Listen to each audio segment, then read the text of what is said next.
Le temps se fige brutalement. La plume du noble reste suspendue en l'air, comme un insecte dans de l'ambre. Les flammes des bougies ne vacillent même plus. Jang Yeon-seok traverse la pièce sans que personne ne le voie. Notre gars n'est plus le soldat d'avant. Aujourd'hui, c'est le fantôme. Il pose sa lame glacée à un doigt de la gorge du noble. Puis le temps reprend. Le noble n'a même pas le temps de cligner des yeux. Sa plume termine sa phrase toute seule sur le parchemin. Puis il bascule. Le sang éclabousse le bureau. Yeon-seok rattrape le corps d'une main avant qu'il ne tombe au sol. Pas de bruit, pas de garde alerté. Un vrai travail d'orfèvre. 2 heures plus tôt, le soldat déchu s'était glissé dans le manoir sans forcer. Il avait repéré les rondes depuis 3 jours. Ce baron véreux gérait des trafics d'armes pour une guilde louche. Le contrat était simple. Infiltration, exécution, disparition. Et devinez quoi ? Le tout sans réveiller les chiens. Pour n'importe quel assassin, c'est une mission suicide. Mais pour celui qui arrête le temps, c'est une formalité. Quand il active son pouvoir, Yeon-seok sent un déclic derrière ses yeux. Le monde entier se transforme en photographie. Les vivants deviennent des statues de glace, intouchables. Il ne peut pas les blesser tant que le temps est gelé. Par contre, les objets, c'est une autre histoire. Il peut déplacer un couteau, une chaise, un verre. Et c'est exactement ce qu'il fait. Pendant les 5 secondes d'arrêt, il glisse sa lame juste sous la paume d'Adam. Quand le flux reprend, la cible est déjà finie. Pas de combat. Pas de cris, juste le vide. Notre gars récupère son souffle contre le mur de la bibliothèque. Une légère brûlure dans la poitrine lui rappelle que chaque activation coûte cher en endurance. Il s'accorde 2 minutes de repos. Puis, il ressort par la fenêtre du 2e étage. Un roulé-boulé sur le toit de la remise.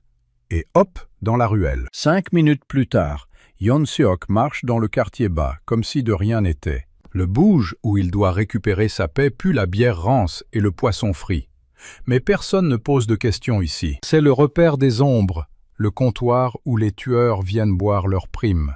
Notre homme pousse la porte et se dirige vers le fond. Le patron, un ancien brigand à la barbe grasse, lui glisse une bourse lourde sur le comptoir. 500 pièces d'or. Yeon-seok ne les compte même pas. Il fait confiance à personne, mais il sait que personne n'ose gruger le fantôme. Le barbu essuie un verre en ricanant. Il balance que les rumeurs vont bon train. Les nobles du quartier marchand ne dorment plus. Tout le monde parle d'un assassin invisible. Un spectre qui traverse les murs. Le type qu'on engage quand on veut que quelqu'un disparaisse sans laisser de traces. Bingo! Yeon-seok empoche la bourse et quitte le bouge. Sa réputation grimpe, c'est bon pour les affaires. Mais trop de bruit, c'est dangereux. Un jour plus tard, dans une planque miteuse au-dessus d'une échoppe, un corbeau se pose sur le rebord de la fenêtre. Un corbeau avec un petit tube attaché à la patte. Le volatile a l'air malsain. Ses yeux brillent comme 2 billes de jet. Yeon-seok s'approche lentement. Il détache le message sans geste brusque. Le corbeau s'envole dans un battement d'ailes silencieux. Déjà, l'animal lui file la chair de poule.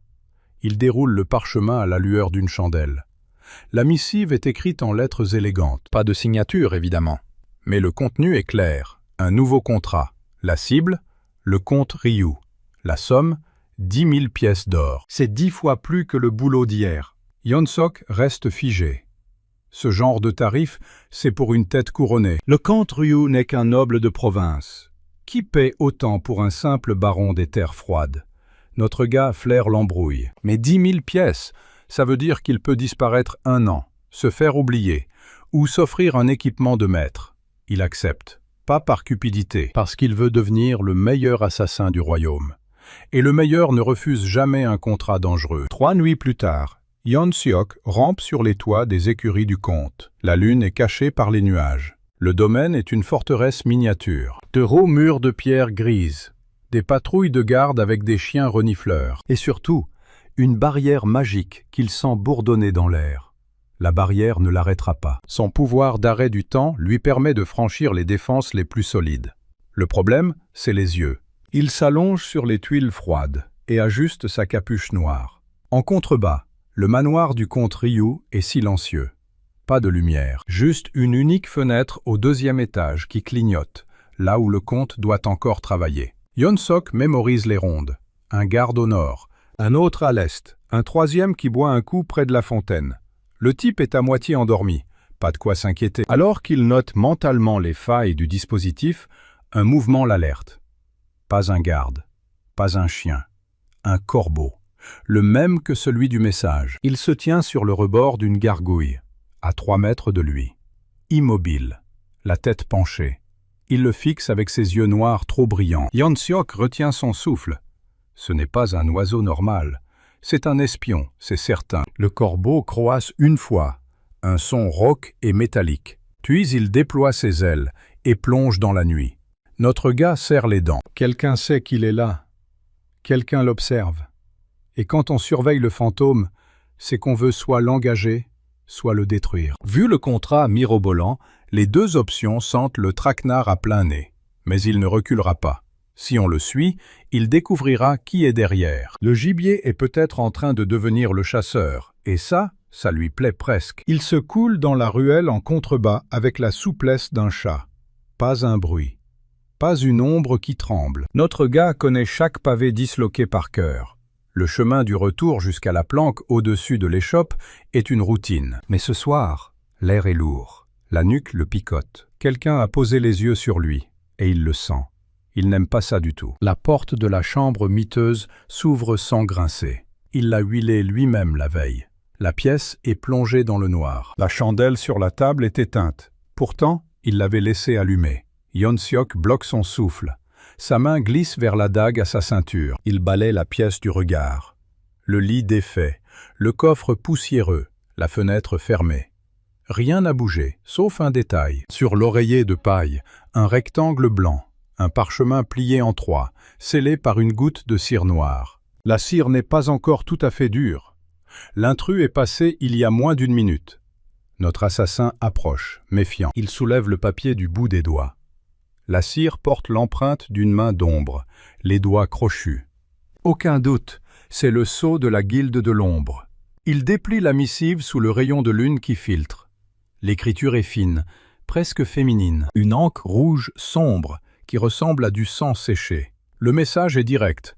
Pas de formule de politesse, pas de tournures alambiquées. On lui donne un choix. Rejoindre la guilde ou mourir dans la semaine. Le ton est glacial. On le tutoie. On l'appelle le petit soldat fantôme. On lui rappelle qu'il est talentueux, mais seul. Qu'un loup sans meute finit toujours par se faire égorger. Le contrat du comte Ryu est mentionné noir sur blanc. Ils savent tout. La cible, la somme, le lieu. C'est une démonstration de force, une façon de lui dire qu'il n'a aucune intimité. Notre gars ne tremble pas. Il relit 2 fois la dernière ligne, une phrase qu'on utilise rarement en vain. Le temps n'appartient qu'à ceux qui le maîtrisent. Signé, la main d'ombre. C'est la signature de Hwang Seong-jin, en personne. Le boss de la guilde. Le type qui a zigouillé son ancien camarade sans sourciller. Ce nom seul suffit à lui chauffer le sang. Yeon-seok plie le parchemin. Il le tient au-dessus de la chandelle qu'il vient de rallumer. La flamme lèche le bord du papier. Une fumée noire s'élève en volute. Le parchemin se consume en crépitant. La cire fond en grésillant, dégageant une odeur de soufre. Notre gars le jette dans le pot de chambre vide. Il regarde le message se réduire en cendres. Pas question de plier, pas question de négocier. Il ne rejoindra jamais ces ordures. S'ils veulent sa peau, ils devront venir la chercher. Il crache sur les braises encore rougeoyantes. La réponse est claire. Tu veux me faire peur, le boss? Grosse erreur. Tu viens de signer ton arrêt de mort. Il attrape sa cape de voyage et son sac de lames. Sa décision est prise. Le contrat du comte Ryu, il va le remplir quand même. Peut-être même cette nuit. Si la guilde le surveille, qu'elle vienne. Il leur montrera ce que le fantôme a dans le ventre. Il souffle la chandelle. La pièce retombe dans l'obscurité totale. Quand la porte claque, il a déjà disparu. Moins d'1 heure plus tard, il est de retour dans le parc du manoir. Les murs de pierre grise sont toujours aussi hauts. Les patrouilles sont les mêmes, prévisibles. L'avantage, c'est que la barrière magique pulse à un rythme régulier. Un bourdonnement sourd, comme un cœur qui bat. À chaque pulsation, une faille d'une demi-seconde dans le maillage des runes. Une faille minuscule, invisible pour un œil non entraîné. Mais pas pour le fantôme. Il n'a pas besoin d'arrêter le temps pour ça. Juste d'un timing parfait.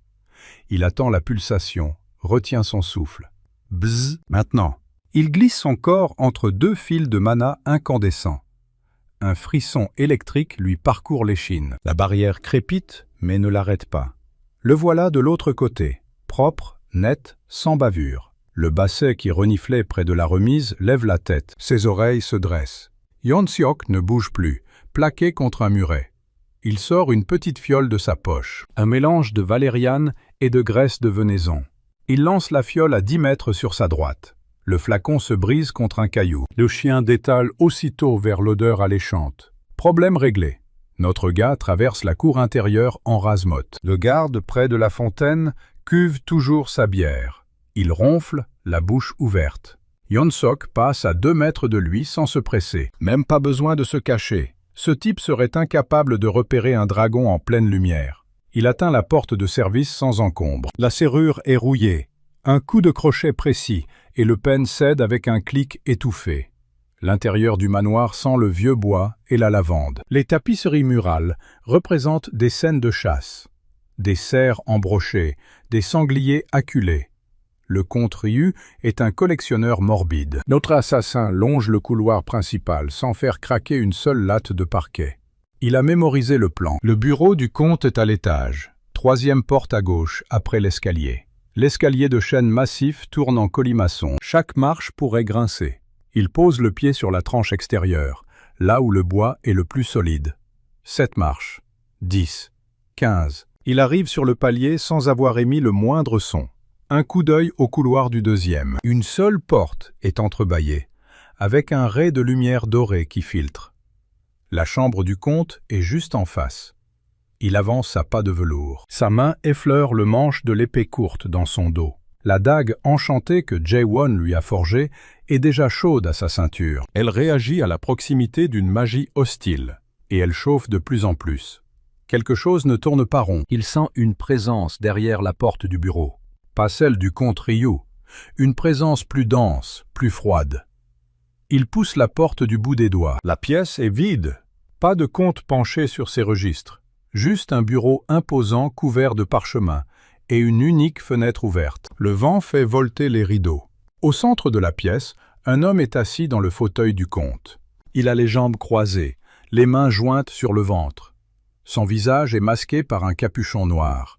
L'inconnu ne bouge pas, il attend. Il lève lentement la tête.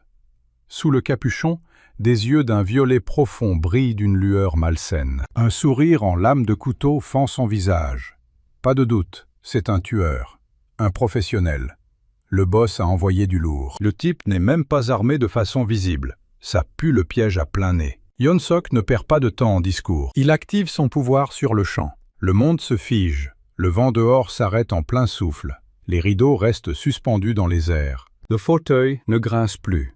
Même la poussière dorée dans le rayon de lune devient immobile. Notre gars bondit en avant. 5 secondes. Il a l'habitude. Il traverse la pièce en 4 foulées silencieuses. Sa dague enchantée vise la gorge. Un coup propre, imparable. Mais à l'instant où la lame devrait trancher la peau, l'inconnu bouge. Son buste pivote d'1 centimètre sur la droite. Juste assez pour que la dague frappe le dossier du fauteuil. Le choc arrache des éclats de bois. Le temps reprend son cours dans un fracas assourdissant. Yeon-seok en reste figé. Personne ne bouge pendant l'arrêt du temps. Personne.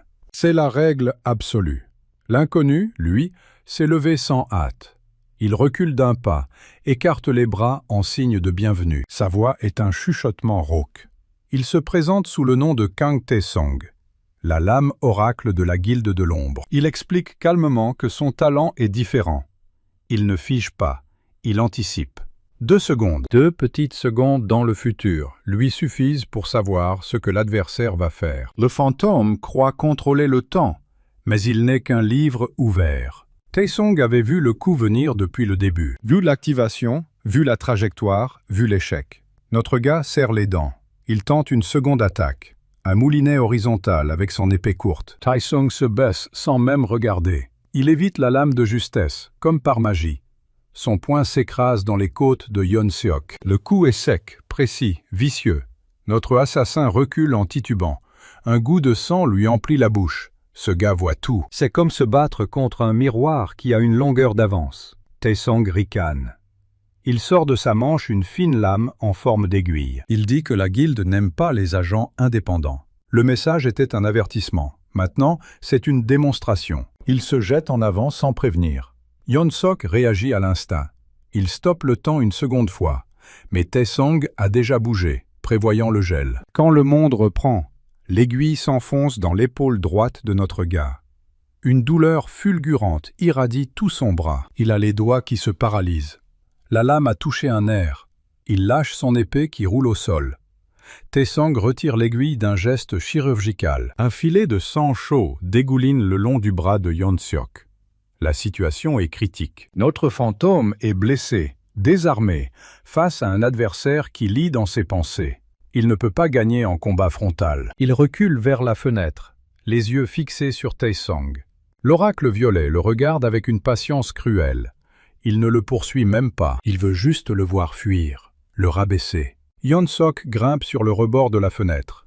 Sa main valide agrippe le cadre. En bas, la cour est sombre, vide. Taesong lui adresse un dernier sourire.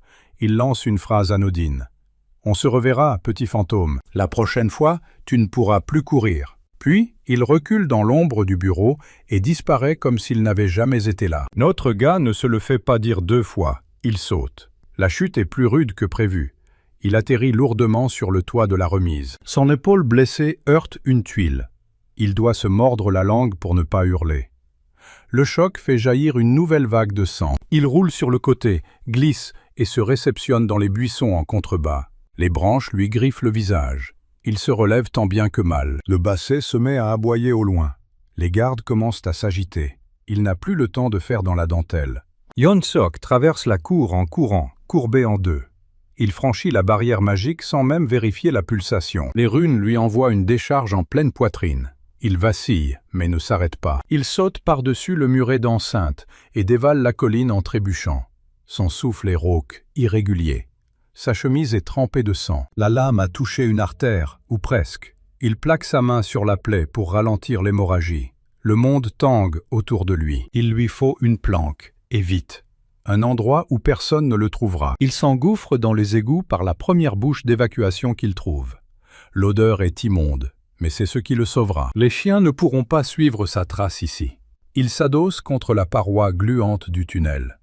La respiration lui brûle les poumons. Pour la première fois depuis des mois, il a été surclassé, et en beauté. Son pouvoir n'était pas suffisant. Il ferme les yeux un instant. Sa main tremble encore. Pas de peur, non, de la rage. Une rage froide, concentrée. Il a sous-estimé l'ennemi. Il s'est cru invincible parce qu'il pouvait geler une pendule. La guilde de l'ombre possède des atouts qu'il n'imaginait même pas. Et le boss, Hwang Seong-jin, n'a même pas eu besoin de se déplacer. Notre gars rouvre les yeux. Il déchire une bande de tissu sur sa cape et improvise un garrot de fortune. La douleur est atroce quand il serre le nœud, mais ça arrête le saignement.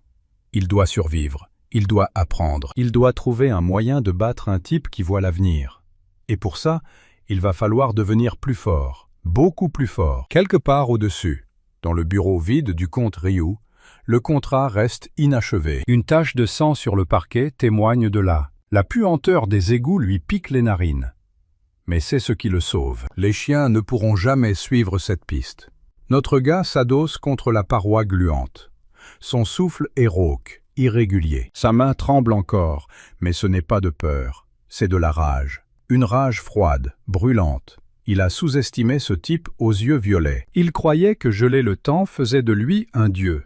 Grosse erreur. La guilde de l'ombre a des atouts qu'il n'imaginait même pas. Kang Taesong a vu ses mouvements avant qu'il ne les fasse. 2 petites secondes d'avance. Ça suffit pour transformer un assassin en pantin. Yeon-seok serre les dents.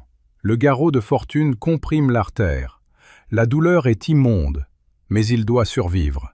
Il doit apprendre. Il doit trouver une faille. D'abord, sortir de ce trou. Il se redresse en grognant. Chaque mouvement tire sur l'épaule déchirée. Il longe le tunnel obscur, pataugeant dans une boue nauséabonde. Des rats gros comme le poing détalent à son passage. Il repère une échelle rouillée au bout du conduit. Sans réfléchir, il grimpe d'une seule main. Le métal grince sous son poids. Il pousse la plaque d'égout du crâne. La rue est déserte. Quelques lanternes vacillent dans la nuit. Il se hisse hors du trou. Personne. Il rabaisse la grille en silence. Puis, il s'éloigne en boitant. Il a besoin d'une planque, et vite. Pas le temps de retourner dans son ancien repère. La guilde le surveille probablement. Il lui faut un informateur, un type qui vendrait sa mère pour une poignée d'or. Yeon-sok connaît le bon endroit, une taverne crasseuse du quartier des quais. Là où les dockers ivres racontent tout pour une chope. Il enfile une vieille capuche trouvée sur un étal. La douleur au bras le fait grimacer.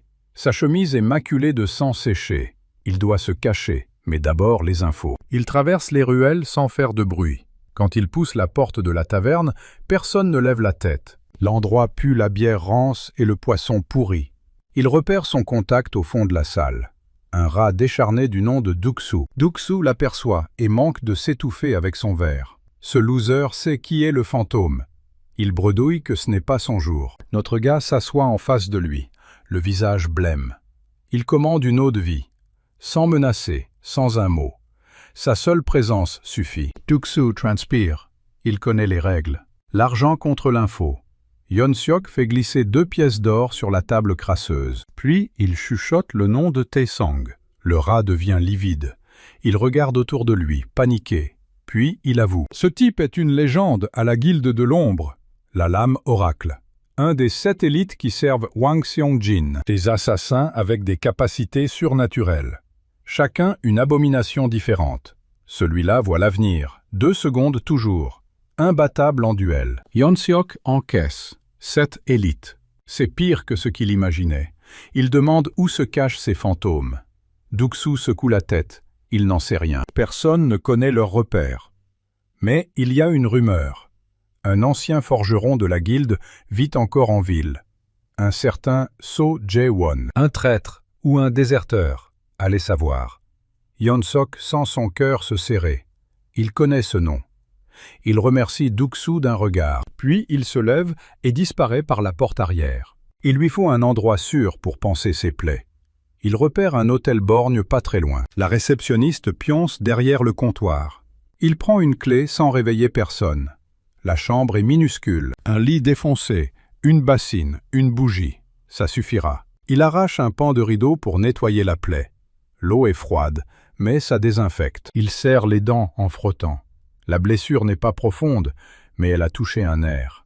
Son bras droit est à moitié paralysé. Il devra utiliser la main gauche quelques jours. Pas le choix. Il sort un onguent coagulant de sa sacoche.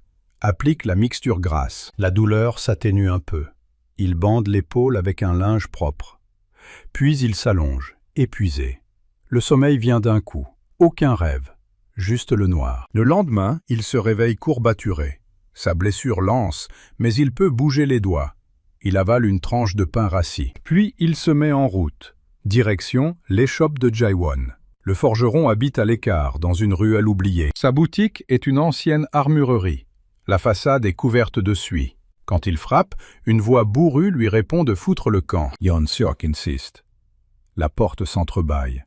Un œil méfiant l'observe. Puis, la porte s'ouvre en grand. Seo Jae-won a vieilli. Des cheveux gris, des cicatrices aux mains. Mais il reconnaît notre gars immédiatement. Il le tire à l'intérieur sans un mot. La forge est emplie de lames inachevées. Jae-won le fait asseoir près du feu. Il remarque le bandage. Il demande ce qui s'est passé. Yeon-sok raconte tout. Le contrat, la guilde de l'ombre, Taesong, le forgeron pâli. Il connaît ce nom. Il sort une bouteille de soju et leur sert 2 verres. Puis il parle. Il a quitté la guilde il y a 10 ans. À l'époque, Hwang Seong-jin n'était que le bras droit. Mais il a tué le chef précédent. Il a pris le pouvoir. Et il a réuni les pires monstres sous sa coupe. Les 7 élites. Chacun un talent de distorsion. Certains manipulent l'espace, d'autres la mémoire. Taesong est le plus jeune, mais le plus brillant. Sa précognition est quasi parfaite, mais elle a une limite. Il ne peut voir qu'une seule ligne temporelle. Il ne lit pas les pensées. Il ne peut pas anticiper ce qu'il ne peut pas imaginer. Yeon-sok tend l'oreille. Jae-won explique. Si tu changes de tactique en une fraction de seconde, si tu agis de façon illogique, si tu forces son cerveau à calculer trop vite, il y aura un décalage, une faille d'un battement de cils. Notre gars demande comment on fait ça. Le forgeron sourit tristement. Il dit qu'il ne peut pas lui apprendre. mais il peut lui fournir l'outil. Il se dirige vers un coffre caché sous l'établi. Il en sort une dague en argent. La lame est gravée de runes minuscules. Elle absorbe la magie résiduelle. Si Taesong active son pouvoir, la dague le saura. Elle émettra un faible bourdonnement. Notre gars pourra l'entendre. Alors il saura que l'ennemi a déjà vu le futur. Il pourra feinter. Jae-won lui tend l'arme. Elle est légère, parfaitement équilibrée. Notre gars la prend, reconnaissant. Puis le forgeron lui révèle autre chose. La guilde de l'ombre a étendu ses tentacules partout. Elle contrôle la moitié des gangs de la capitale. Le roi lui-même ferme les yeux. Wang Xiangjin est intouchable, mais il a une faiblesse. Sa nièce, Go Hye-in. Elle a survécu au massacre familial. Elle veut sa peau. Yeon-seok écoute, les poings serrés. Il pense à son ami mort. Il pense à ce boss qui ralentit le temps. Il doit devenir plus fort. La dague est un début, mais il lui faut plus, beaucoup plus. Il remercie Jae-won. Le vieux forgeron lui serre l'épaule valide. Il dit de ne pas mourir bêtement et de ramener la dague un jour pour la faire bénir. Yeon-seok hoche la tête, puis il quitte la forge. Dehors, la pluie commence à tomber. Il relève sa capuche. Il a un nouveau plan. Trouver Go Hye-in avant que la guilde ne le retrouve. Il n'a plus peur du temps. Il va le plier à sa volonté. Il va devenir le vrai fantôme. La pluie a cessé, mais le froid colle à la peau. Notre gars s'enfonce dans les ruelles abandonnées du quartier des tanneurs. Il repère une bâtisse effondrée, à moitié dévorée par le lierre. Personne ne vient jamais par ici. C'est parfait. Il pousse une planche pourrie et se glisse à l'intérieur. La pièce sent la poussière et le vieux cuir. Une table bancale, un chalit défoncé, un miroir brisé. Il pose la dague en argent sur la table. La lame luit faiblement sous la lune. Il s'assied en tailleur, le dos contre le mur. Il ferme les yeux. Il visualise le mécanisme. Arrêter le temps, c'est comme retenir sa respiration pour l'univers. Il inspire à fond, puis il déclenche le don. Le monde se fige. La poussière suspendue dans l'air ressemble à des étoiles minuscules. Il compte les secondes. 1, 2, 3, 4, 5. Au bout de la 5e, un marteau invisible lui écrase les tempes. Le temps reprend. Il expire violemment. Sa nuque est trempée de sueur. Il plaque les mains sur ses oreilles. La douleur irradie jusqu'aux mâchoires. Il savait que forcer serait douloureux, mais il ignorait que c'était à ce point. Il serre les dents. Il se remet en position. Il déclenche à nouveau. Il tente de tenir au-delà de 5 secondes. À la 6e, sa vision se brouille. Ses doigts s'engourdissent. Une pulsation énorme lui martèle le crâne. Il relâche tout. Le sang coule de son nez. Pas beaucoup. Juste assez pour l'avertir. Il s'essuie d'un revers de manche. Son corps lui hurle d'arrêter. Il s'allonge sur le sol glacé. Les maux de tête mettent 1 heure à se calmer. Il fixe le plafond en respirant lentement. Puis, il se relève. Cette fois, il change de méthode. Plutôt que de prolonger l'arrêt, il travaille la réduction du temps de pause. Il déclenche le don, le coupe net au bout de 3 secondes. Puis il relance presque immédiatement. Le choc est moins brutal, mais la fatigue s'accumule.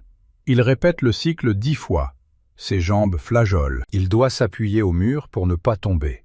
La paralysie temporaire menace, mais il l'évite de justesse. Il a cramé 4 des 5 utilisations quotidiennes. L'aube pointe quand il s'écroule enfin sur le lit.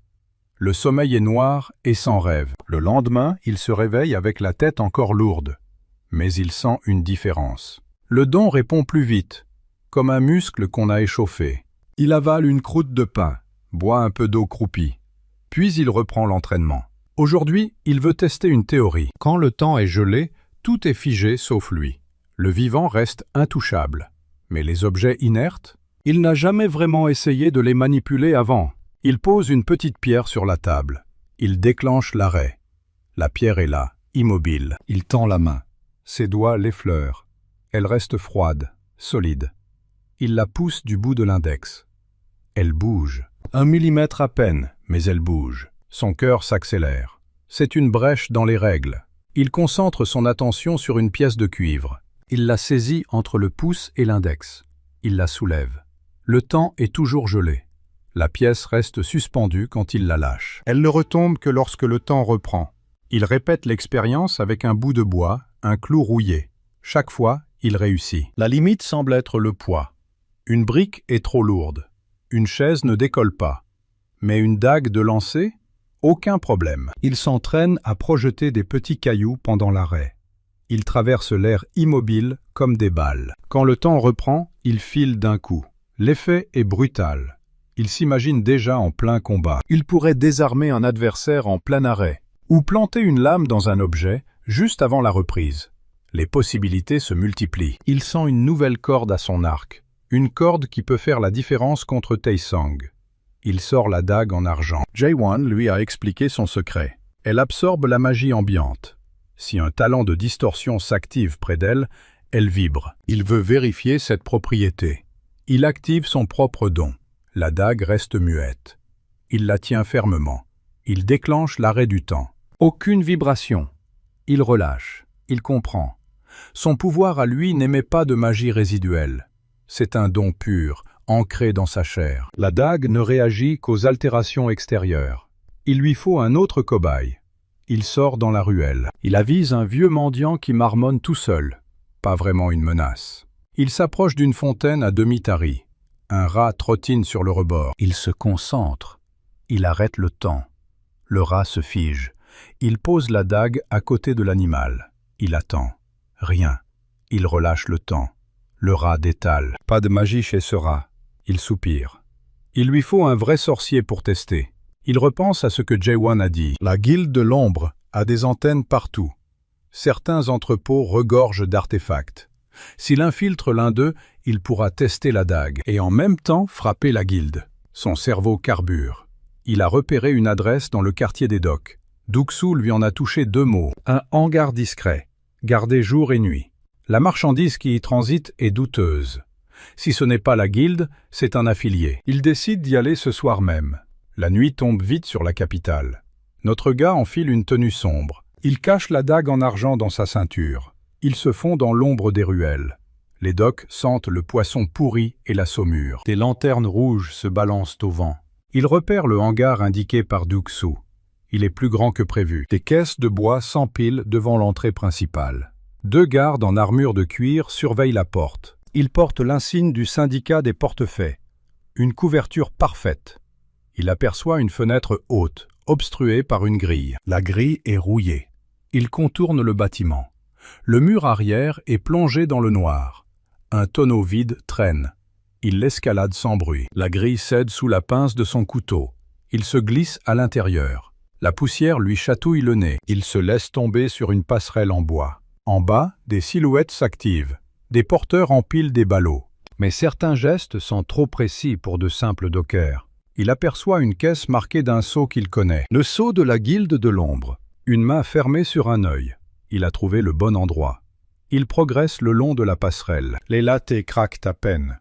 Il atteint une échelle qui descend vers un bureau vitré. À l'intérieur, un homme en robe grise feuillette un registre. Une lanterne magique flotte au-dessus de sa tête. C'est le responsable. Yeon-sok arrête le temps. Les gardes, l'homme en robe, les porteurs, tout se fige. Il dévale l'échelle. Il se glisse derrière le bureau. Il reprend le temps juste derrière le type. L'homme n'a pas le temps de crier. Notre gars plaque une main sur sa bouche. La dague en argent est contre sa gorge. Il demande où se trouve la comptabilité. L'homme tremble. Il bafouille. Il désigne un coffre sous le bureau. Yeon-sok l'assomme d'un coup sec. Il ouvre le coffre. À l'intérieur, des liasses de lettres codées. Et un plan. Un plan qui détaille tous les repères de la guilde dans la capitale. C'est une mine d'or. Il empoche le tout. Soudain, la dague en argent émet un faible bourdonnement. Un talent de distorsion vient de s'activer à proximité. Il se retourne. Une silhouette se découpe derrière la vitre. C'est Taesong. Il a les bras croisés et un sourire en coin. Il a dû anticiper son intrusion. Notre gars ne panique pas. Il sourit lui aussi. Il sait que Taesong a déjà vu le futur immédiat. Mais il ignore une chose. La dague a vibré. Yeon-sok sait que l'autre a triché. Il peut feinter. Il recule vers les caisses. Taesong entre, nonchalant. Il dit qu'il savait qu'il viendrait. Notre gars ne répond pas. Il jauge la pièce. Des cordages, des crochets, un treuil. Il attrape une chaîne du bout des doigts. Il l'accroche discrètement à un crochet. Puis il déclenche l'arrêt du temps. Taesong est figé. Mais notre gars ne l'attaque pas. Il fait ce que l'autre n'a pas pu prévoir. Il tire sur la chaîne, la tend en travers du passage. Puis, il se glisse derrière un pilier. Il relâche le temps. Taesong avance, sûr de lui. Sa précognition lui montre Yeon-seok attaquant de face. Il part un coup qui ne vient pas. Taesong part un coup fantôme. Son sourire s'efface d'un coup. Sa précognition vient de le trahir. 2 secondes d'avance, et il n'a rien vu venir. Notre gars, planqué derrière le pilier, a déjà changé de tactique. Il ne cherche pas le corps à corps. Il balance un crochet rouillé au bout d'une corde. L'objet fuse dans l'air figé du hangar. Taesong anticipe le projectile. Il pivote avec une grâce de prédateur. Mais le crochet n'est qu'un leurre. Il dévie le métal d'un revers de lame. Et là, il sent un filet d'air sur sa nuque. Yeon-seok a utilisé son propre temps figé. Juste une demi-seconde. Il s'est glissé derrière lui sans bruit. Sa dague en argent frôle la gorge de l'autre. Une ligne rouge perle sur la peau. Rien de mortel, mais le message est clair. Taesong écarquille les yeux. Il se fige pour de bon, cette fois. Notre gars recule, les documents sous le bras. Il ne veut pas tuer ici. Pas encore. Un talent de précognition, ça vaut de l'or. Et il vient de trouver la parade. Faire agir ses pièges en léger différé. Taesong plaque une main sur sa gorge. Le sang tache ses doigts. Il ricane, moitié rage, moitié respect. Il lance que le fantôme est plein de surprises. Puis il recule vers l'ombre d'une caisse. Il active un talisman de fumée. Un nuage âcre envahit le hangar. Les gardes tous hurlent. Notre gars bondit vers la fenêtre haute. Il empoigne la grille rouillée. Un coup d'épaule, elle cède. Il se hisse sur le toit en tôle. L'air glacial de la nuit le gifle. Aucun poursuivant immédiat. Il court, courbé, le long des faîtières. Les toits des docks défilent sous la lune. Il saute une ruelle, roule sur un auvent. Son épaule le lance, mais il ignore la douleur. Il a un plan et une hémorragie à stopper. Il rejoint une planque de fortune. Une soupente au-dessus d'une taverne à matelots. Il s'adosse au mur de briques. Il déroule un bandage propre. La plaie est superficielle. Le vrai trophée, c'est la liasse de lettres. Il les étale sur le plancher poussiéreux. Des codes, des noms, des adresses. Et ce plan détaillé. Chaque repère de la guilde est marqué d'un point rouge. Un vrai trésor de guerre. Mais il lui faut plus. Il repense à Taesong, là-bas, dans la fumée. Il a senti son odeur. Un mélange de cuir neuf et d'encens rance. Il fouille sa poche intérieure. Il en sort un petit disque de cuivre. Un charme de pistache basique, pas plus gros qu'un ongle. Jae-won le lui a refilé il y a des mois. Il suffit de le coller sur un vêtement. Un contact de 2 secondes. L'objet émet alors une vibration infime. Seul un autre disque apparié peut la capter. Il sourit dans le noir. Il a touché la nuque de Taesong. Juste ce bref instant, mais assez longtemps. Il presse le disque vide contre son propre poignet. Il sent un léger picotement. La connexion est établie. Désormais, il saura où se terre le prédateur. Pratique pour éviter les mauvaises surprises. Il range le disque sous la semelle intérieure de sa botte. Des heures passent. Il dort d'un œil, un couteau sous l'oreiller. 3 jours de calme.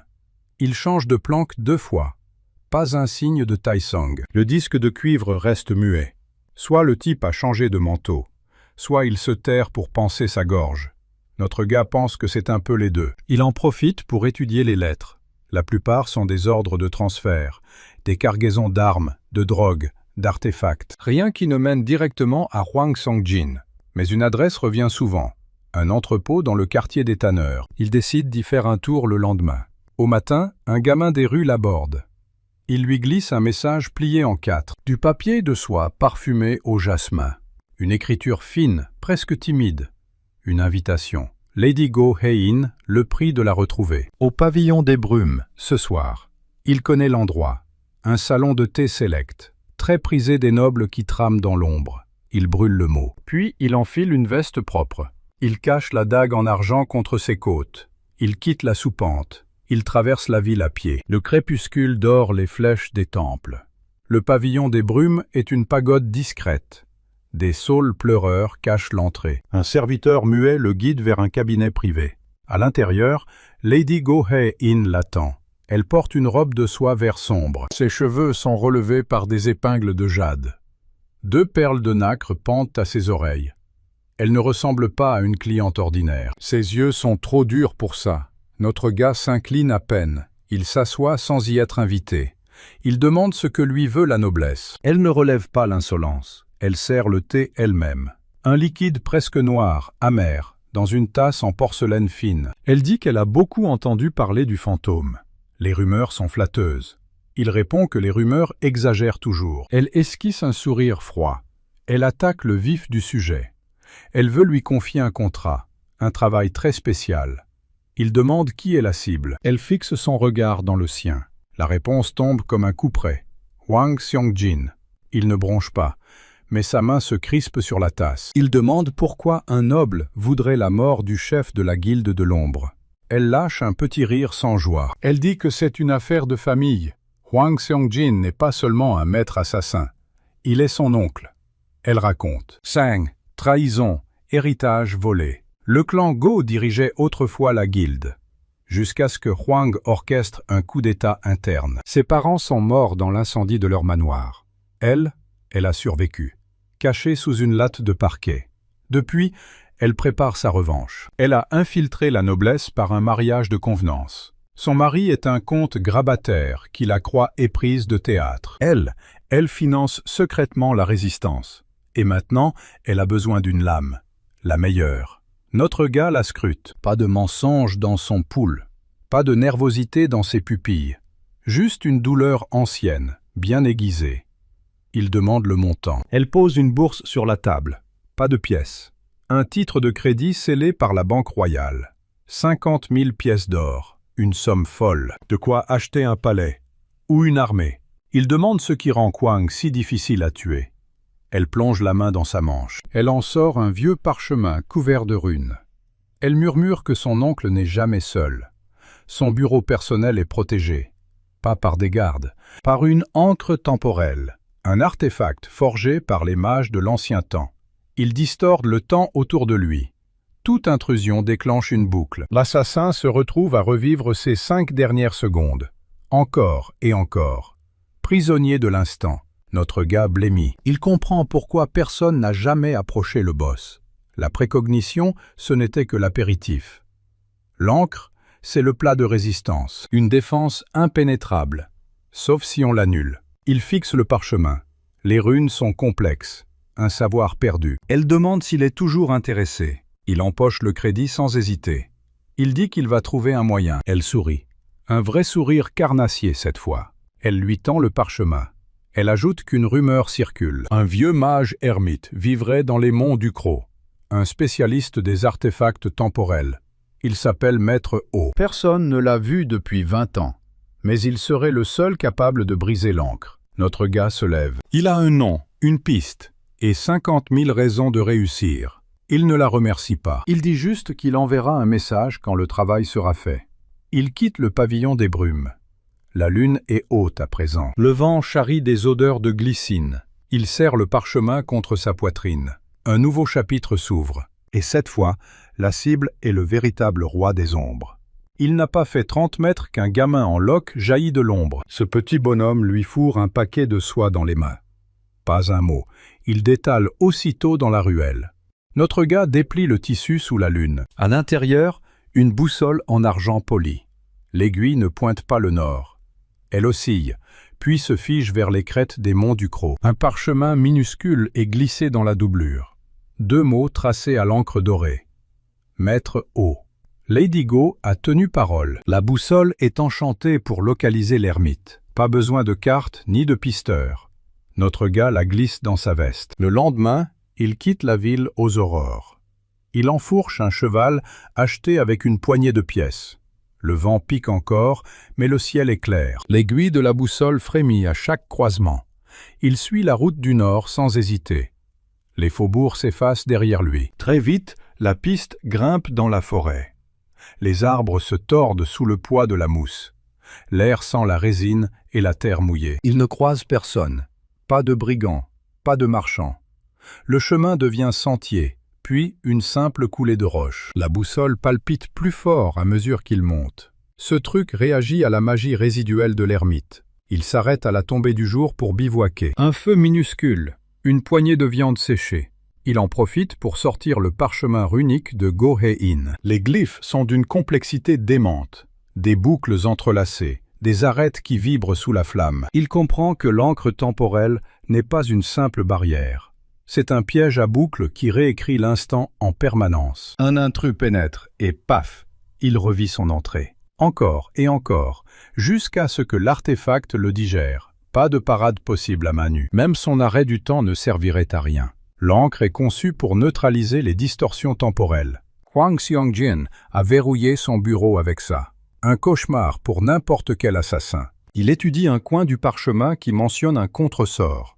Une pierre d'annulation taillée dans un cristal stellaire. La gravure décrit une gemme grosse comme un poing.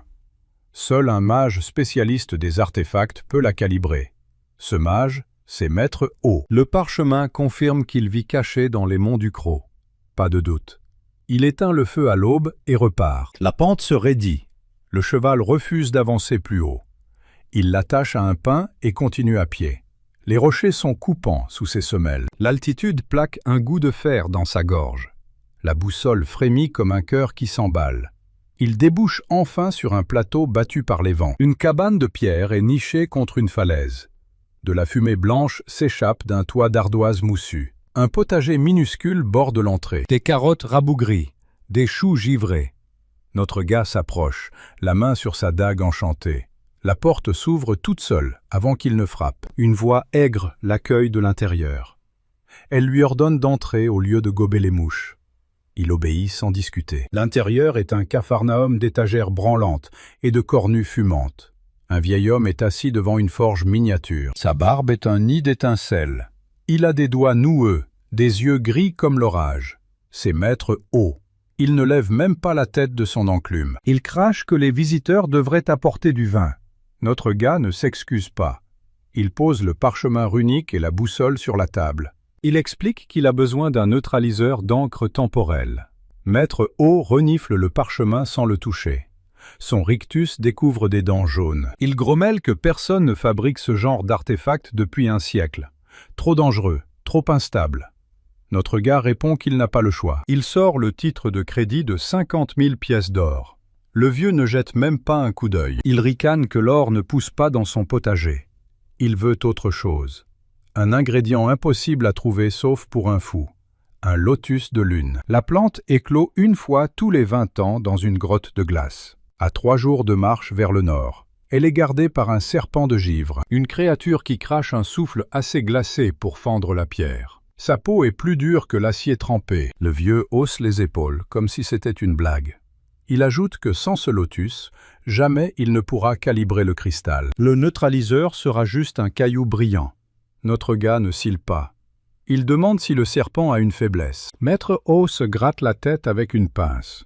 Il marmonne que la bête déteste les sons aigus. Un fracas métallique la désoriente quelques secondes. Mais ça ne l'empêche pas de vous congeler le sang. Il ajoute qu'il faut viser les yeux.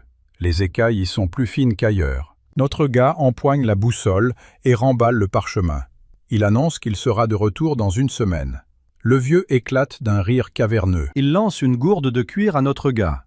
C'est une infusion d'herbes amères. Elle empêche les engelures pendant quelques heures. Pas de quoi le rendre invincible, mais assez pour survivre au froid.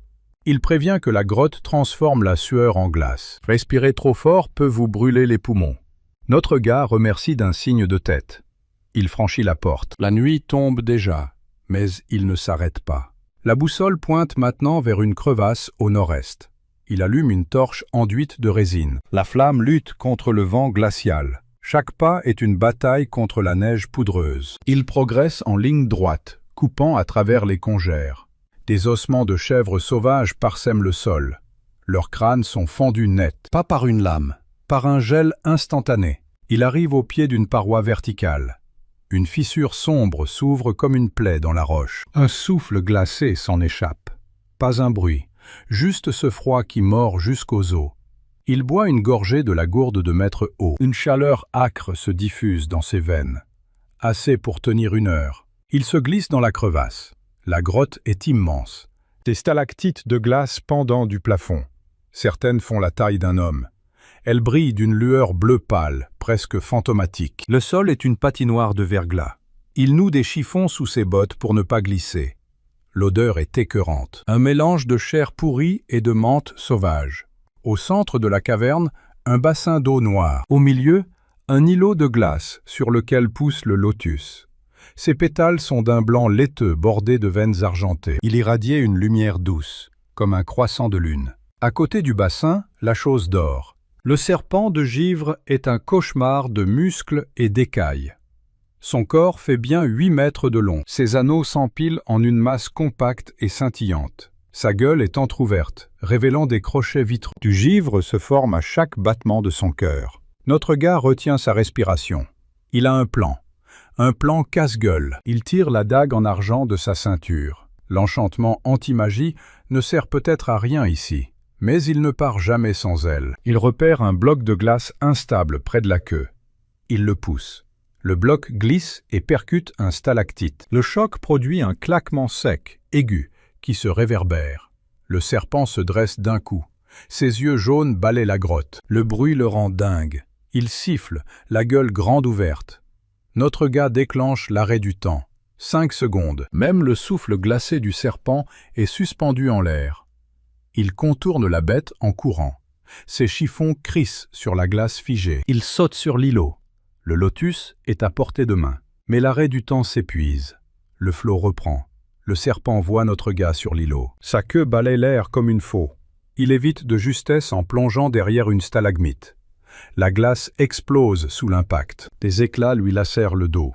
Il serre les dents et sort la gourde de maître haut. Il la vide d'un trait. La chaleur est immédiate, presque douloureuse. Il fait face au monstre. Le serpent prépare son souffle. Sa gorge enfle. Un halo bleu crépite. Il crache un cône de givre. L'air se solidifie sur son passage. Notre gars frappe la glace avec la dague. L'enchantement absorbe une partie du sort. Pas assez pour tout stopper. Son bras gauche est pris dans une gangue de gel. Il le brise d'un mouvement sec, arrachant la peau au passage. La douleur le fait presque tomber. Pas le temps de geindre. Il recharge droit sur la bête. Le serpent tente un second souffle. Il déclenche l'arrêt du temps. Juste 2 secondes. Assez pour bondir sur l'échine de la créature.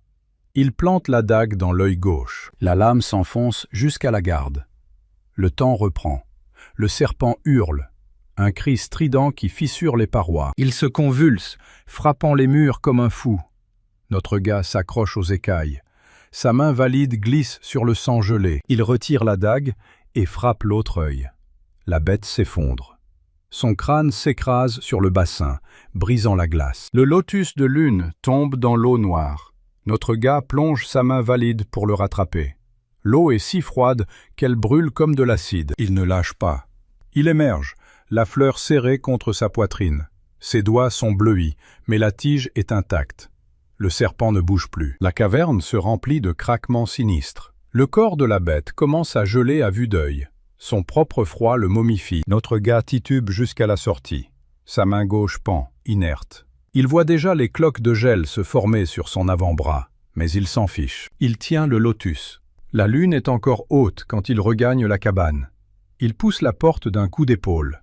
Maître O s'étrangle dans sa tisane. Il n'en croit pas ses yeux. Notre gars pose le lotus sur l'établi. La fleur scintille doucement, illuminant la pièce. Il demande si le vieux peut maintenant fabriquer ce neutraliseur. L'ermite caresse les pétales avec un respect soudain. Il murmure que c'est la première fois qu'il en voit un. Il accepte le marché. Il réclame juste de quoi manger et une journée de silence. Notre gars s'adosse au mur et ferme les yeux. La douleur pulse dans son bras, mais il sourit. Une victoire de plus. Le chemin vers Huang Xiangjin est en train de s'ouvrir. Le jour se lève à peine quand le vieux commence son travail. Il étale des outils bizarres sur son établi poussiéreux.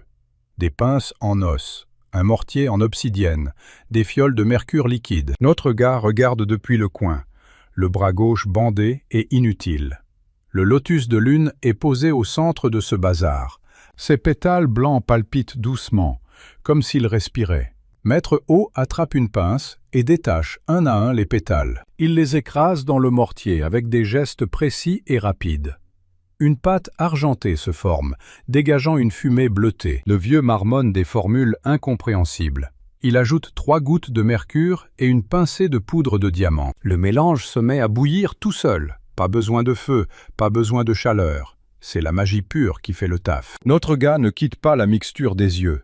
Il a traversé l'enfer pour cette fleur. Si le vieux foire la préparation, il l'étrangle de sa seule main valide. Mais Maître O sourit, les yeux brillants. Il verse la pâte dans un moule en argile en forme de disque. Le disque refroidit en quelques secondes, devenant dur comme de l'acier. Il le polit avec un chiffon imbibé d'huile. Des runes minuscules apparaissent sur la surface. Elles scintillent, puis s'éteignent, scellées dans le métal. Le vieux tend l'objet à notre gars. Un disque plat, pas plus grand qu'une pièce d'or. Il explique que c'est un neutraliseur d'ancrage. Une fois activé contre la barrière, ça créera une brèche de 30 secondes. Pas une seconde de plus. Notre gars demande comment on l'active. Le vieux rigole et dit qu'il suffit de le plaquer contre le bouclier magique. Le disque fera le reste. Il recommande juste de ne pas être encore collé dessus quand le champ se refermera. Sinon, le corps finit coupé en deux, proprement. Notre gars range le disque dans sa poche de poitrine. Il remercie le vieux d'un hochement de tête. C'est tout. Pas de grandes phrases. Pas de tape dans le dos. Maître O retourne à sa tisane comme si de rien n'était. Notre gars ramasse son barda et quitte la cabane avant midi. Le trajet du retour prend 2 jours. 2 jours à travers la forêt gelée et les cols escarpés. Son bras gauche le fait souffrir, mais il ne ralentit pas. La gangrène du gel est stoppée grâce à un onguent du vieux. La peau est encore violette, mais elle cicatrise. Il garde le neutraliseur plaqué contre son cœur. C'est son billet d'entrée pour la forteresse de Huang. La ville apparaît enfin à l'horizon, nimbée de brume. Il franchit les portes à la tombée de la nuit. Les rues sont calmes, trop calmes. Pas un mendiant, pas une patrouille. Même les tavernes semblent éteintes. Un mauvais pressentiment lui tord les tripes. Il presse le pas vers l'échoppe de Jaewon. La ruelle est plongée dans le noir. La porte de la forge est grande ouverte, arrachée de ses gonds. Notre gars s'arrête net. Il sort sa dague en argent, le cœur battant. Il se glisse à l'intérieur en silence. Le spectacle est un coup de poing dans le ventre. L'atelier est dévasté. Les établis sont renversés. Les outils éparpillés. Les armes brisées. Des traînées de sang frais maculent le sol en terre battue. Jaewon n'est nulle part. Mais au centre de la pièce, une dague est plantée dans le bois du comptoir. Elle retient un parchemin maculé de rouge. Notre gars s'approche, la mâchoire crispée. Il arrache le parchemin et le déroule. L'écriture est élégante, presque moqueuse. Kang Taesong, ce chien. Le message est simple. Si notre gars veut revoir son ami vivant, il doit venir au vieux temple de la colline aux corbeaux, avant l'aube. Seul. Pas de piège, pas de négociation. Juste lui, Taesong, et un choix. Notre gars froisse le parchemin. Ses jointures blanchissent. Il sait que c'est un piège. Taesong ne fait jamais dans le fair-play. Mais il n'a pas le choix. Jaewon est tout ce qui lui reste. Il ne peut pas l'abandonner. Il vide un coffre sous le plancher, récupère des fumigènes et des caltrops. Il vérifie le neutraliseur dans sa poche. La lune est déjà haute quand il quitte la ville par la poterne est. La colline aux corbeaux se dresse devant lui, sinistre. Le temple est une ruine ancienne, rongée par le lierre et le vent. Des statues de dieux oubliés montent la garde, leurs visages brisés. Des corbeaux sont perchés sur les corniches, silencieux. Notre gars gravit les marches de pierre, tous les sens en alerte. La grande salle est éclairée par des torches. Et debout, au milieu des décombres, il y a Taesong. Son sourire suffisant lui donne envie de vomir. À ses pieds, Jaewon est à genoux, les mains liées, le visage tuméfié. Il est vivant, mais à peine. Notre gars avance, la dague prête. Taesong lève une main. Il explique que s'il fait un pas de plus, Jaewon meurt. Pas par sa main, non, par magie. Il montre les runes gravées sur les colonnes. Un piège de confinement, activé à distance. Si Taesong donne l'ordre, toute la salle s'effondre. Ou pire, elle se fige dans un bouclier temporel. Un bouclier qui écrase tout ce qu'il contient en une fraction de seconde. La spécialité de la guilde de l'ombre. Il demande ce que Taesong veut. Le rival éclate de rire. Il veut le neutraliseur. Il sait que notre gars l'a. Il sait tout. Il a un espion dans l'entourage de Maître O. Taesong tend la main, paume ouverte. Il ordonne de lui donner le disque. Sinon Jaewon est mort. Et notre gars avec lui. Jaewon lève sa tête amochée.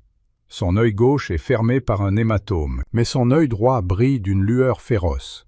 Il hurle à notre gars de ne pas lui donner. Il dit qu'il préfère crever plutôt que de voir ce salaud gagner. Taesong le frappe du revers de la main. Jae-won crache du sang, mais il ne se tait pas. Il continue de crier, la voix brisée. Il dit à notre gars de partir, de le laisser. Il dit qu'il a vécu assez longtemps, qu'il est prêt. Notre gars voit les runes s'activer autour des colonnes. Un bourdonnement sourd emplit la salle. Le piège temporel se met en marche. Il n'a que quelques secondes. Son esprit tourne à toute vitesse. Il peut donner le disque. Taesong le prendra et les laissera partir. Peut-être, ou peut-être pas. Ce type est un menteur, un traître, un assassin sans honneur. Notre gars regarde Jae-won, son ami, son frère d'armes. Le seul qui l'a aidé sans rien demander. Jae-won hoche la tête, un geste imperceptible. Il sourit, les dents rouges de sang. Il murmure quelque chose. Puis il se jette en avant de toutes ses forces. Il percute Taesong, le déséquilibrant. Le mouvement est si soudain que Taesong ne le voit pas venir. Sa précognition ne sert à rien face à un sacrifice. Les runes s'embrasent. Un cercle de lumière aveuglante se referme autour de Jae-won. Le temps à l'intérieur du cercle s'accélère d'un coup. 10 ans en une seconde. 100 ans. 1000 ans.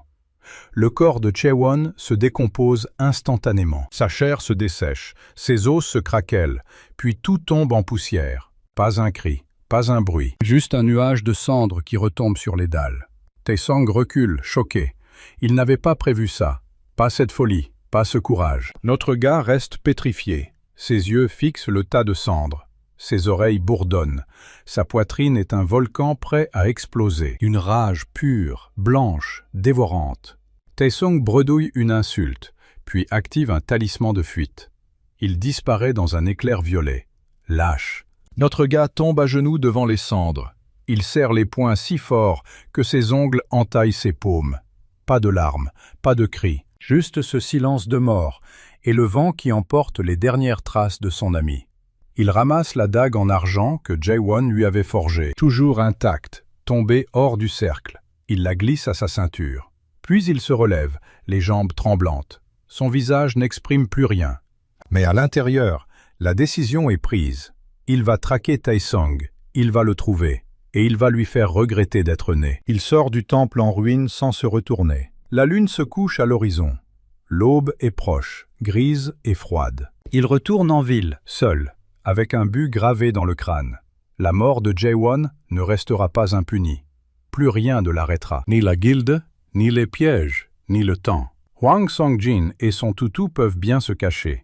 Le fantôme est en chasse, et il n'a plus rien à perdre. Le jour se lève sur la ville basse, gris et sale. Notre gars est déjà debout, les yeux rouges. Il n'a pas dormi, il n'a pas mangé. Il a juste fixé la dague en argent toute la nuit. Ses jointures sont blanches sur le manche. La lame capte un rayon de soleil pâle et luit. Il la glisse à sa ceinture et se lève. Le plancher craque sous ses bottes. Il descend l'escalier étroit de la planque. En bas, une carte du royaume est punaisée au mur. Il plante un poignard dans le quartier noble. La lame vibre un instant, puis s'immobilise. Il sait où Taesong va se terrer. Pas aujourd'hui.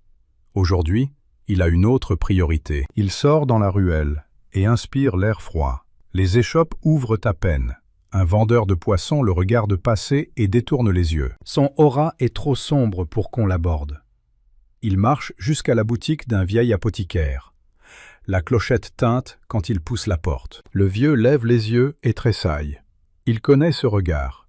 Notre gars pose une bourse sur le comptoir. Il demande un stabilisant de mana et des bandages renforcés. L'apothicaire s'exécute sans un mot. Il empoche les fioles et ressort. Sa prochaine étape est le salon de thé de Go Hae-in, le même qu'avant. Il longe les canaux et évite les patrouilles. Son épaule est guérie, mais une raideur persiste. Il l'ignore. Il pousse la porte du salon. La cloche teinte. Go Hae-in est déjà là, assise au fond. 2 tasses de thé fument devant elle. Elle ne sourit pas. Elle a les traits tirés, les cernes creusées. Notre gars s'assoit en face d'elle. Il ne touche pas au thé. Il demande ce qui se passe. Go Hae-in lui tend un parchemin cacheté de cire noire. Le sceau de la guilde de l'ombre. Il le brise et lit. Ses yeux s'arrêtent sur 3 mots. Chronocore. Son pouls s'accélère. Il relève la tête et la fixe. Elle lui dit que Hwang Song-jin l'a trouvé. Un artefact légendaire, perdu depuis des siècles. Le Chronocore permet d'amplifier tout pouvoir temporel. Si Huang l'absorbe, son ralentissement deviendra un arrêt total. Plus aucun assassin ne pourra le toucher. Il sera invincible.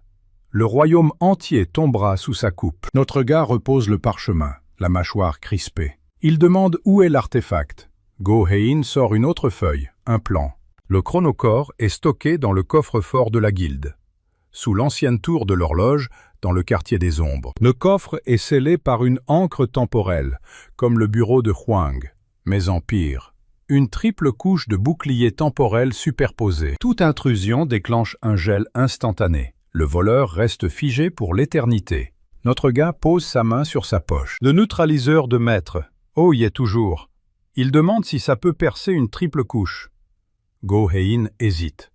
Elle répond que théoriquement, oui. Mais l'énergie nécessaire pourrait détruire le dispositif après usage. Un aller simple, pas de retour. Notre gars n'a pas besoin de retour. Il veut ce corps. Il va le prendre, l'absorber, et s'en servir pour broyer Taesong et Wang. Go Hein le met en garde. Absorber le chronocore a un prix. Chaque usage pompe la force vitale. Le corps vieillit plus vite, beaucoup plus vite. Une seconde d'arrêt peut coûter une semaine de vie. Notre gars hausse les épaules. Il a déjà perdu son meilleur ami. Qu'est-ce que quelques années de moins? Il prend le plan et se lève. Go Hein le rattrape par le bras. Elle lui glisse un petit médaillon. Un charme de dissimulation, enchanté par un mage de sa maison. Il masque la signature magique pendant 1 heure. Il l'accepte d'un signe de tête. Puis il disparaît par la porte arrière. La nuit suivante, il est sur les toits. L'ancienne tour de l'horloge se dresse devant lui. Noire, massive, sans lumière. Des gargouilles de pierre regardent le vide. Notre gars active le charme de dissimulation. Sa peau picote légèrement. Il se fond dans l'ombre et saute sur le toit voisin. Il atterrit sans un bruit. Il longe la corniche et repère l'entrée. 2 gardes en armure légère, l'œil vitreux. Des sentinelles sous emprise mentale, probablement. Il ne prend pas de risque. Il active son arrêt du temps. Les gardes sont des statues. Il passe entre eux, 10 secondes de silence absolu. Il pousse la porte avant que le temps reprenne. Les gardes n'ont rien vu. Il est à l'intérieur. Un long couloir de pierre descend en spirale. Des torchets magiques bleus flottent contre les murs. Il dévale les marches, rapide, silencieux. Il atteint une première salle. Des runes gravées au sol pulsent faiblement. L'encre temporelle. Il sort le neutraliseur. Le disque de métal vibre dans sa paume. Il le pose au centre des runes et appuie sur le bord. Le neutraliseur émet un son aigu. Les runes grésillent, vacillent. La première couche se brise avec un bruit de verre. Des alarmes silencieuses s'activent. Il le sent dans l'air, une pression qui change. Il n'a que quelques minutes. Il s'enfonce plus profondément. Deuxième salle, deuxième bouclier. Le neutraliseur chauffe. Sa main fume un peu. Il serre les dents. Il pose le disque, active. Le bouclier éclate, plus résistant. Le neutraliseur se fissure sur un bord. Il le récupère et continue. Troisième salle. La dernière couche est rouge, épaisse comme du sang gelé. Le neutraliseur est brûlant, presque rouge. Il le plaque contre le bouclier. Le disque hurle, la salle tremble. La couche se déchire lentement, comme une plaie. Il pousse de toutes ses forces. Soudain, le neutraliseur explose en poussière métallique. Mais la couche est percée. Un trou assez grand pour qu'il s'y glisse. Il plonge à travers l'ouverture. Il atterrit dans la chambre du coffre. La pièce est petite, nue. Au centre, un piédestal. Et dessus, le chronocore. Une sphère de cristal noir, traversée d'éclairs blancs. Elle flotte à quelques centimètres du marbre. Elle pulse, lente, puissante, comme un cœur. Notre gars s'approche, fasciné. La sphère réagit à sa présence. Les éclairs s'accélèrent. Une voix résonne dans sa tête. Pas des mots, une sensation, une faim. Le Corée veut fusionner. Il veut un hôte. Notre gars tend la main. Ses doigts touchent la surface froide. Le cristal fond littéralement sur sa peau. Il pénètre ses veines. La douleur est immédiate. Il tombe à genoux, le souffle coupé. Son sang est en feu. Sa colonne vertébrale se tord. Il voit ses mains vieillir sous ses yeux.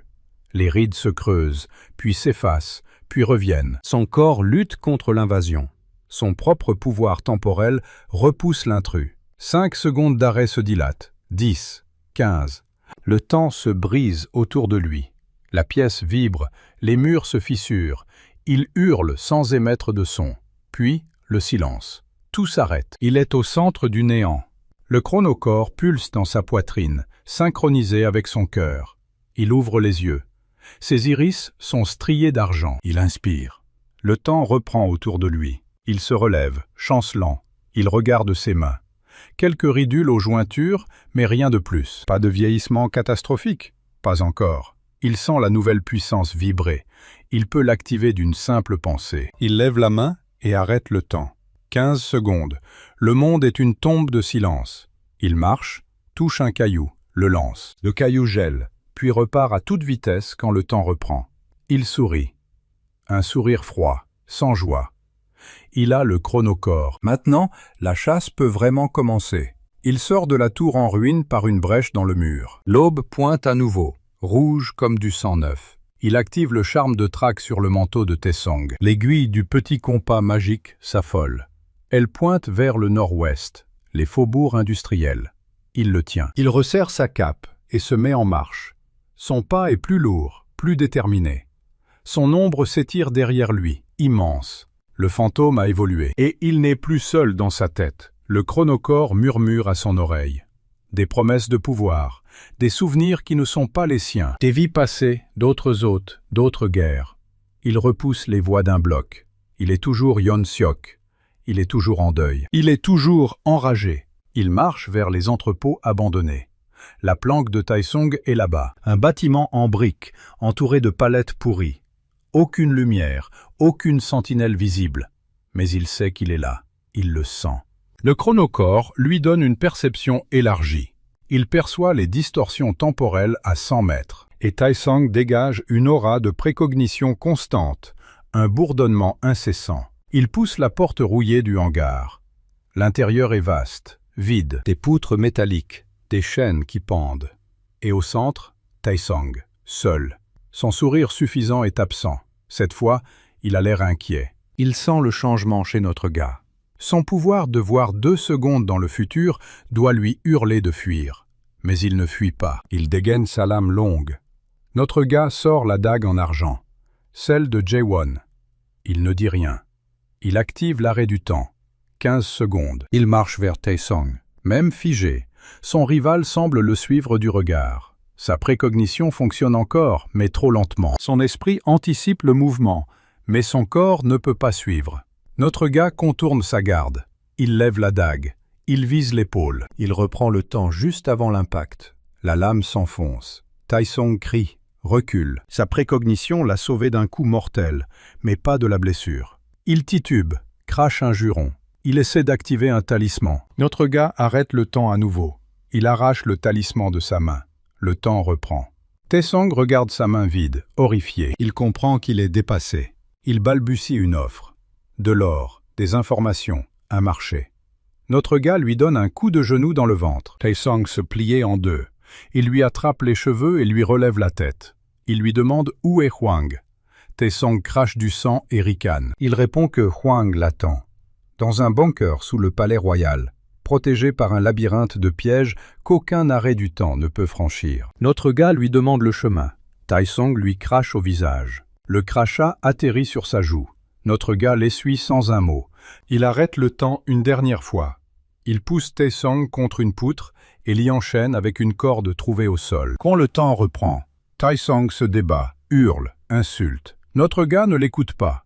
Il s'éloigne, laissant son rival attaché dans le hangar vide. Pas de mise à mort, pas encore. Il veut que Taesong assiste à la chute de Hwang.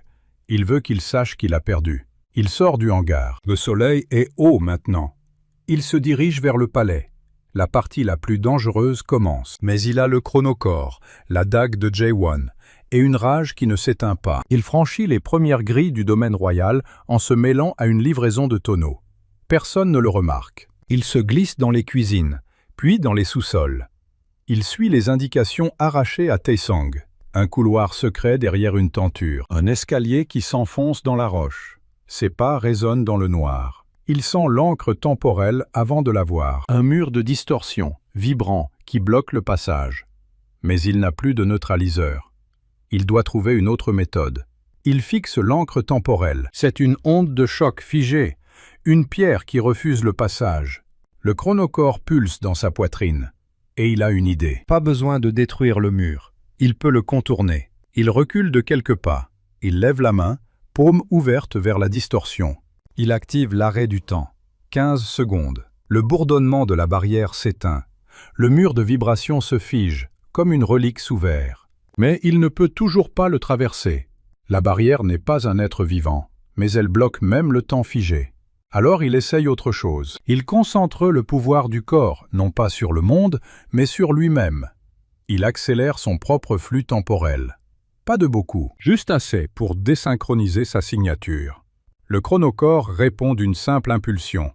Sa vision se trouble, ses doigts picotent. Il sent une légère traction sur ses articulations.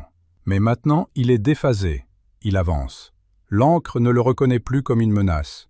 Il traverse le mur comme on écarte un rideau de brume. De l'autre côté, le temps reprend son cours normal. Il lâche un souffle. Son nez coule un filet de sang.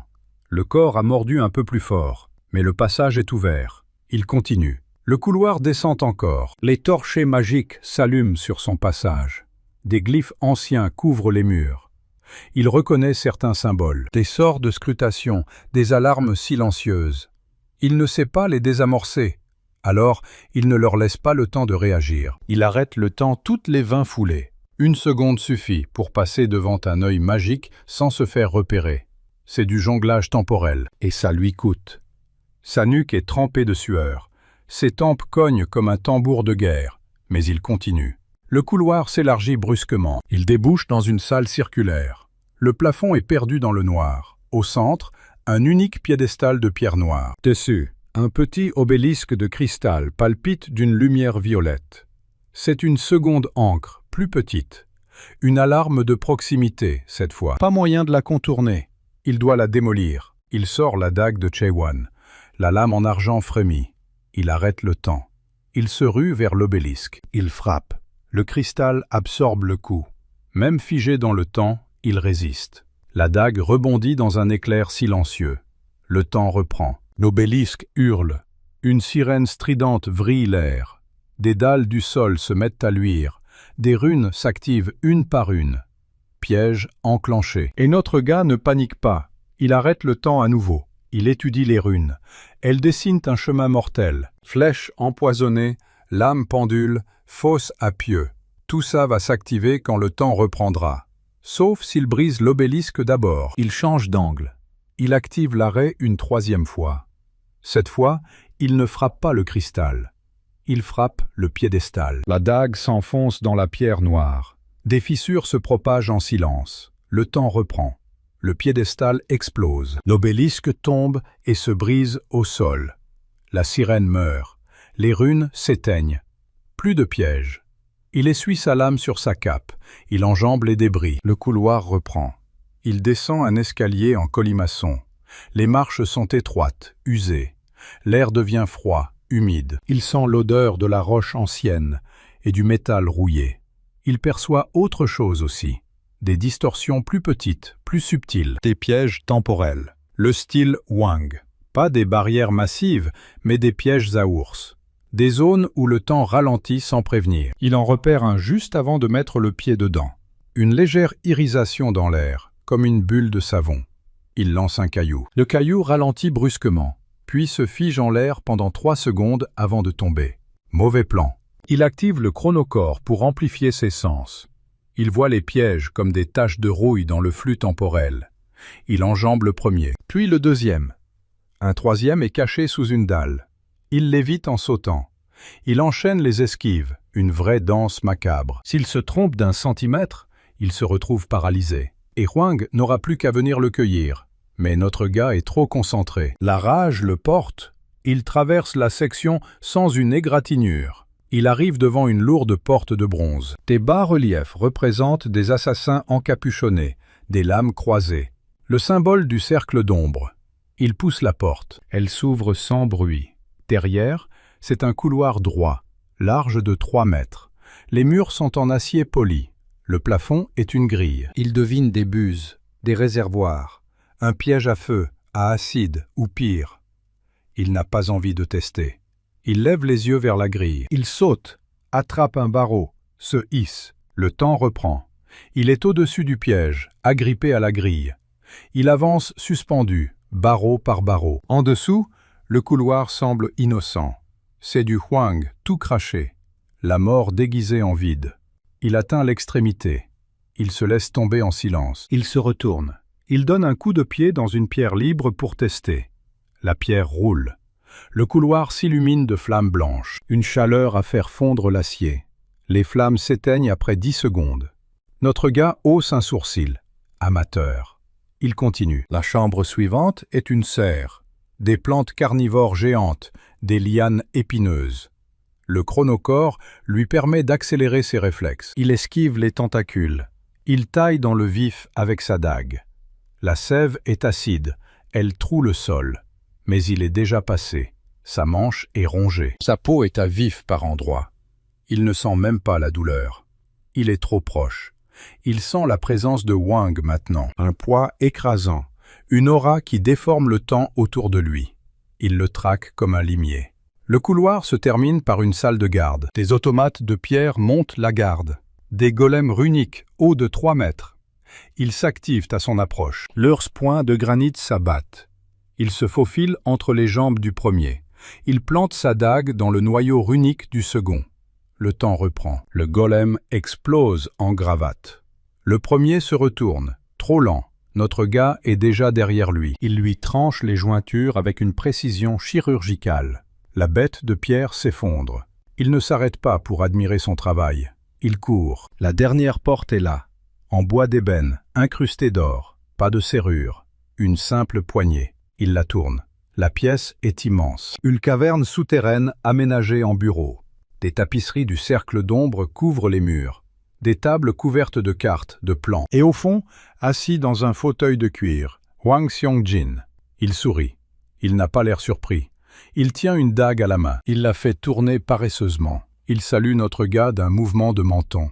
Il dit qu'il a mis plus de temps que prévu, qu'il espérait mieux du fantôme. Notre gars ne répond pas.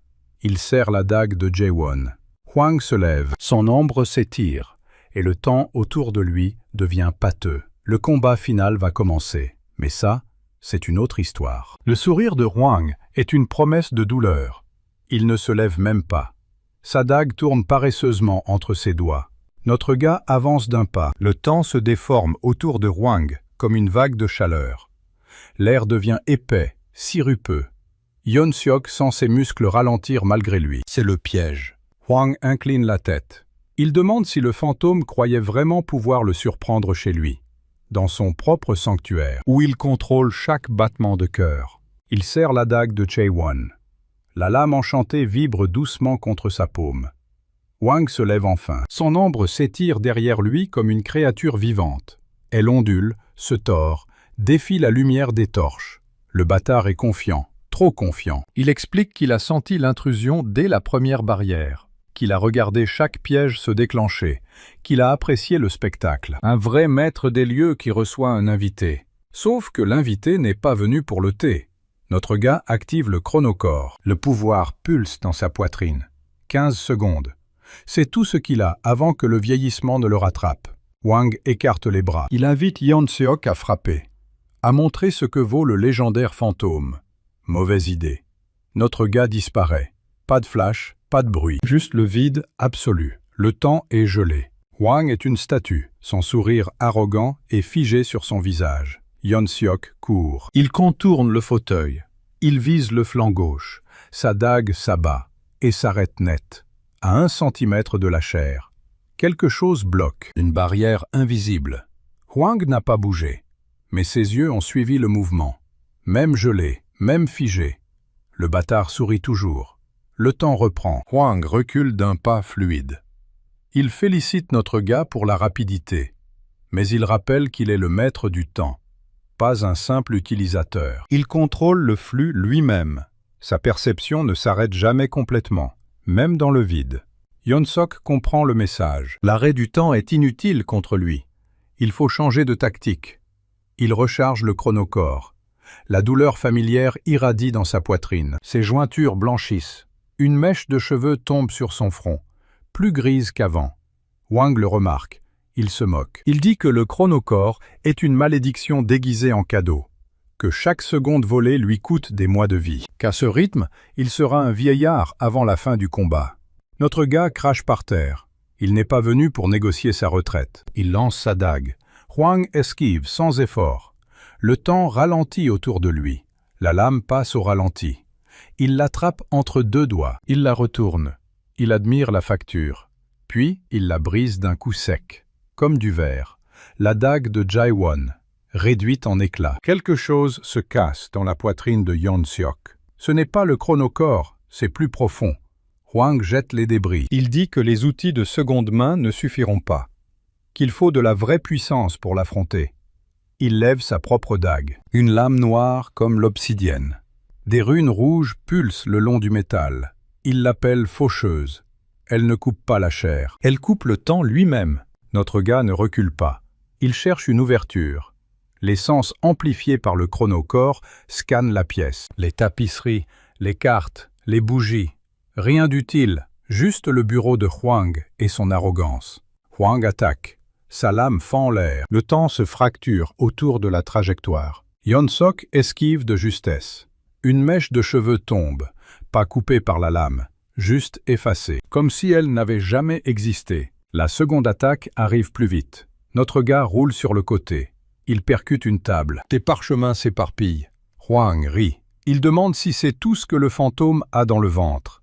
Des roulades et des glissades. Il s'attendait à mieux de la part de l'assassin qui a tué Taesong. Yeon-seok se relève. Il essuie une traînée de sang sur sa joue. Pas le sien, celui de Jaewon. Il ne l'a jamais nettoyé. Il ne le nettoiera jamais. Pas avant d'avoir fini. Il active le chronocore une troisième fois. 15 secondes. Il ne vise pas Huang. Il vise les torches. Il les arrache du mur une par une. Il les jette sur les tapisseries. Le temps reprend. Les flammes explosent. Les tentures du cercle d'ombre s'embrasent. Les cartes prennent feu. La fumée envahit la caverne. Huang tousse. Son sourire vacille. Il ne contrôle pas la fumée. Il ne contrôle pas le chaos. Il gronde que c'est puéril, que brûler des meubles ne changera rien. Notre gars a déjà disparu dans la fumée. Il utilise l'obscurité. Pas de temps gelé, pas de flash. Juste un assassin dans son élément. Huang scrute les ombres. Sa perception temporelle ne sert à rien sans cible visible. Il tourne sur lui-même. La faucheuse balaie l'air. Elle ne trouve que de la cendre. Un bruit derrière lui. Il se retourne. Rien. Un autre bruit sur sa gauche. Il frappe. La lame traverse une tapisserie en feu. Toujours rien. Il commence à s'énerver. Il hurle que le fantôme n'est qu'un lâche, qu'il se cache comme un rat, qu'il n'a aucun honneur. Notre gars émerge de la fumée juste devant lui. Pas de temps gelé, pas d'attaque sournoise, juste un coup de poing, direct dans la mâchoire. Huang recule, choqué, pas par la douleur, par l'insolence. Un coup de poing, comme un vulgaire bagarreur de taverne. Yeon-seok ne lui laisse pas le temps de réagir. Il enchaîne. Un crochet au foie, un coup de genou dans les côtes. Huang crache du sang. Sa concentration se brise. Le champ temporel autour de lui vacille. Notre gars attrape son poignet. Celui qui tient la faucheuse. Il serre jusqu'à sentir les os craquer. Huang gémit. Il active son pouvoir par réflexe. Le temps ralentit autour d'eux. Mais Yeon-seok est trop proche. Le chronocore pulse dans sa poitrine. Il résiste à la distorsion. Il reste dans le même flux. Le visage de Huang se décompose. Il comprend. Le chronocore n'est pas juste une extension, c'est un contrepoids. Yeon-seok lui arrache la faucheuse des mains. Il la jette à l'autre bout de la pièce. Elle rebondit sur le sol de pierre. Les runes rouges s'éteignent. Huang est désarmé. Il recule en titubant. Sa belle assurance a fondu. Notre gars avance. Il sort de sa botte une dague de rechange. Basique, en acier brut. Pas enchantée, juste tranchante. Huang lève les mains. Il propose un marché. De l'or, du pouvoir. Une place au sein du cercle d'ombre. Tout ce que le fantôme veut. Yeon-seok secoue la tête. Il dit qu'il veut juste une chose. La tête de Huang sur un plateau. Il active le chronocore une dernière fois. Le pouvoir pulse comme jamais. La douleur est atroce. Ses veines deviennent noires. Ses cheveux blanchissent à vue d'œil. Mais le temps s'arrête. Pas 15 secondes. Il pousse plus loin. Il force le noyau à donner tout ce qu'il a. 20 secondes. 25. 30. Le monde est un tableau. Hwang est une statue terrifiée. Yeon-seok marche vers lui. Chaque pas est un supplice. Ses articulations grincent. Sa peau se fripe par endroits. Il sent son corps vieillir de 10 ans en quelques secondes. Mais il continue. Il ramasse la dague basique. Il se place devant Hwang. Il lève la lame. Il frappe. Pas dans le cœur. Pas dans la gorge. Dans l'ombre. La fameuse ombre mouvante de Hwang. La dague s'enfonce dans la silhouette sombre. L'ombre hurle. Un cri silencieux qui déchire le temps lui-même. Des fissures apparaissent dans le sol, dans les murs, dans l'air. Le pouvoir temporel de Hwang se brise. Son ombre se rétracte, se tord, s'éteint. Le temps reprend. Hwang s'effondre. Il se tient la poitrine. Pas de blessure visible, mais il saigne. Pas du sang, du temps. Des volutes de temporalité s'échappent de lui. Il vieillit à vue d'œil. Sa peau se craquelle. Ses cheveux tombent par poignées. Il lève les yeux vers Yeon-seok. Il demande ce qu'il a fait. Il a compris le secret. Hwang ne contrôlait pas le temps. Il le volait. Il le stockait dans son ombre. Et l'ombre vient d'être détruite. Tout le temps volé retourne d'où il vient. Hwang se désintègre lentement. Pas de sang, pas de chair. Juste de la poussière et des échos. Son dernier souffle est un râle de haine. Puis plus rien. La faucheuse, au sol, se fissure. Elle se brise en 1000 morceaux. Les torchées s'éteignent une par une. La caverne plonge dans l'obscurité. Seule une lueur persiste. Le chronocore dans la poitrine de Yeon-seok. Il pulse faiblement. Notre gars tombe à genoux. Il est épuisé, vieilli, marqué, mais vivant. Il a gagné. Le contrat est rempli. Jae-won est vengé. Il reste là, dans le noir, à respirer. Les cendres des tapisseries retombent autour de lui comme une neige silencieuse. Il ne bouge pas pendant longtemps. Puis, il se relève. Ses articulations craquent. Il est plus lent, plus lourd, mais son regard est le même. Il ramasse un éclat de la dague de Jae-won. Il le glisse dans sa poche. Un souvenir. Il se dirige vers la sortie. Le bunker s'effondre derrière lui. Les pièges sont morts avec leur maître. Il traverse les couloirs sans encombre. Il remonte l'escalier en colimaçon. Il émerge dans le palais silencieux. L'aube pointe à l'horizon. Des teintes roses et dorées caressent les toits de la capitale. Personne ne l'arrête. Personne ne le voit. Il est le fantôme. Il retourne à la maison de thé de Dame Go-hain. Elle l'attend, seule, dans l'arrière-salle. Il pose la bague de Hwang sur la table. Pas de tête, pas de sang. Juste le sceau du cercle d'ombre. Elle sourit. Elle pousse une bourse lourde de 50 000 pièces d'or vers lui. Il la prend sans un mot. Elle demande s'il veut autre chose. Une place dans sa nouvelle organisation. Un titre, des terres. Il refuse. Il n'est pas un seigneur. Il n'est pas un chef de guilde. Il est une ombre. Et une ombre n'a pas de trône. Il se lève. Il part. Les rues de la capitale s'éveillent doucement. Les marchands installent leurs étals. Les enfants courent après les chiens errants. La vie continue. Mais quelque chose a changé. Le cercle d'ombre est décapité. Ses membres fuient ou se cachent. Le nom du fantôme est sur toutes les lèvres. Pas seulement comme un assassin, comme une légende. Celui qui a tué le temps lui-même. Notre gars ne s'arrête pas pour écouter les rumeurs. Il marche vers les faubourgs. Il trouve une auberge modeste. Il paie pour un bain chaud et un repas. Il s'assied près de la fenêtre. Il regarde la ville s'animer. Sa main caresse l'éclat de la dague de Jae-won.